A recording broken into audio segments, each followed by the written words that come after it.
ज्ञान वो इन्वेस्टमेंट है जिसका डिविडेंड यानी मुनाफा जीवन के अंत तक मिलता रहता है। मैं ऐसा मानता हूं कि एक सामान्य जिंदगी जीने के लिए इंसान को रोटी कपड़ा और मकान के अलावा अगर किसी चीज की सबसे ज्यादा जरूरत होती है तो वो है शिक्षा, एजुकेशन। आपके पास यदि धन है तो आप उसे गोल्ड में कन्वर्ट कर सकते हैं। धन हो या सोना, दोनों के कम होने का या खो जाने का डर हो सकता है, पर यही धन को अगर हम नॉलेज में कन्वर्ट करते हैं तो वो कभी कम नहीं होगा और ना ही उसकी चोरी हो सकती है। देखिए, जीवन में मुझे बहुत सी बातों ने प्रभावित किया है। मेरे ये अनुभव सुनने में शायद साधारण लगे, पर इनमें छिपा सार असाधारण है, अनमोल है। यदि मैं आपसे पूछूं कि सबसे शक्तिशाली व्यक्ति कौन है, सबसे शक्तिशाली व्यक्ति कौन है, तो कोई कहेगा कि जिसके पास पावर है, वेपन्स हैं, शस्त्र है, धन है, किसी देश का राजा या किसी सल्तनत का वारिस है।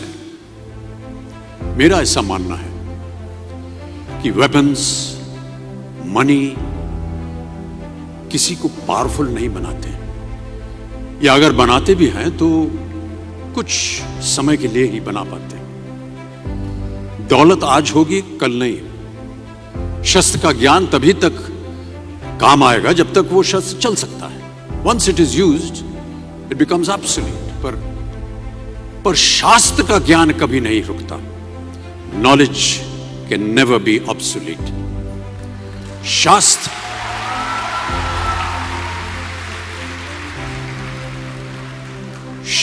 ज्ञान शस्त्र ज्ञान से ज्यादा असरदार, प्रभावशाली और शक्तिशाली होता है।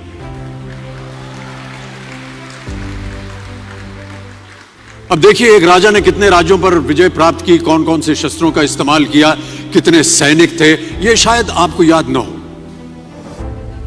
पर जीरो की खोज किसने की, बल्ब का आविष्कार किसने किया, राष्ट्रगान किसने लिखा, ओथेलो मैकबेथ की रचना किसने की, ये आपको जरूर याद रहेगा।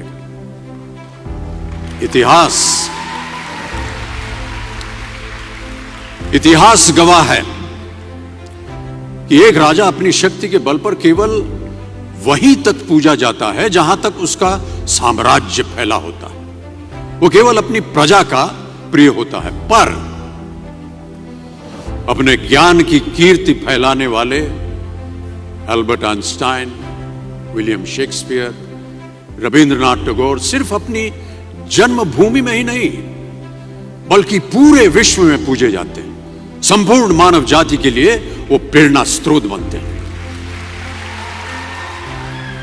ज्ञान का धनी व्यक्ति हमेशा ही सम्मान और आदर योग्य होता है, क्योंकि ज्ञान वो कवच है, वो शील्ड है जो आपके जीवन में आने वाली कठिनाइयों से आपकी रक्षा करेगा। फिर किसी भी शस्त्र की आपको आवश्यकता नहीं होगी। दो चीजें इंसान यदि अपने जीवन में एक बार सीख लेता है तो वो उसे कभी भूलता नहीं। एक है तैरना, स्विमिंग, दूसरा है साइकिल चलाना। सालों बाद भी अगर आप इन क्रियाओं को करेंगे तो कभी भी इस बात की चिंता नहीं होगी कि आपको स्विमिंग करना या साइकिल चलाना याद है कि नहीं। You will confidently do it. काश कि हम पढ़ाई भी इसी नजरिए के साथ करें, that when you will chase knowledge, numbers will always follow. देखिए, महाभारत में जब गुरु द्रोणाचार्य ने एकलव्य को अपना शिष्य मानने से और अपने गुरुकुल में लाने से इनकार कर दिया था, तो एकलव्य ने क्या किया, अपने गुरु की प्रतिमा, एक मूर्ति बनाई और केवल उस मूर्ति से प्रेरणा लेकर ही धनुर्विद्या सीखने में वही सफलता प्राप्त की जो बाकी योद्धाओं को द्रोणाचार्य के गुरुकुल में रहकर हुई। उस प्रतिमा के रूप में एकलव्य को हमेशा अपने गुरु के पास रहने का एहसास था। और जब गुरु साथ में हो तो सफलता हासिल करने से आपको कोई भी नहीं रोक सकता है।